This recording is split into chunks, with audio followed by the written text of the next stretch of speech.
የኔ ነገር አበቃ፣ ከእንግዲህ በኋላ አይሆንልኝም፣ ተስፋ ስንቆርጥ እግዚአብሔር ያን ጊዜ ሥራ መስራት ይጀምራል።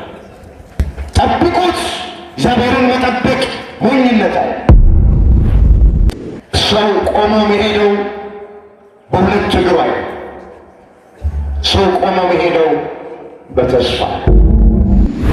እኛ አስቀድመን ጽድቁና መንግሥቱን ነው መሻት ያለብን፣ ተስፋ ማድረግ አለብን። ሌላው ነገሩን ይጨምራል ተብሏል። እዚህ ማቴዎስ 6 ቁጥር 33 ላይ ብዙዎቻችን በትዕግሥት ማጣት ምክንያት ከእግዚአብሔር መቀበል የሚገባንን ብዙ ነገር ሳንቀበል ቀርተናል።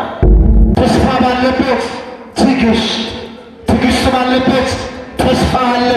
ደስ ብሎን የምንኖረው ጠጥተን ስለረካን አይደለም፣ በልተን ስለጠገብን አይደለም፣ በሌላም ነገር አይደለም፣ በተስፋ ነው። ሮሜ ምዕራፍ 12 ቁጥር 8 ላይ የተመዘገበ ቃል ቢያምኑት ማይከዳ ተስፋ ቢያደርጉት የማያሳፍር መድኃኔ ዓለም ኢየሱስ ክርስቶስ ብቻ ነው።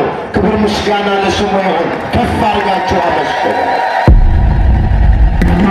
ውድ የሳንኤል ሚዲያ ቤተሰቦች በዚህ ቤት የኢትዮጵያ ኦርቶዶክስ ተዋሕዶ የንግስ በዓላትን፣ መጽሐፍ ቅዱስን መሠረት ያደረጉ ስብከቶችን፣ መንፈሳዊ ዝማሬዎችን እና ክብረ ቅዱሳንን የሚገልጡ ትምህርቶችን በስፋት የሚቀርቡበት ስለሆነ ለቻናሉ አዲስ ከሆኑ ፎሎ በማድረግ ቤተሰብ ይሁኑ። ቪዲዮዎቹንም ላይክና ሼር በማድረግ መንፈሳዊ አገልግሎቱን ይደግፉ። የዛሬውን ቪዲዮ ሙሉውን ማየት ከፈለጋችሁ ባዮ ላይ ባስቀመጥነው ዩቲዩብ ቻናላችን ሊንክ ላይ ያገኙታል።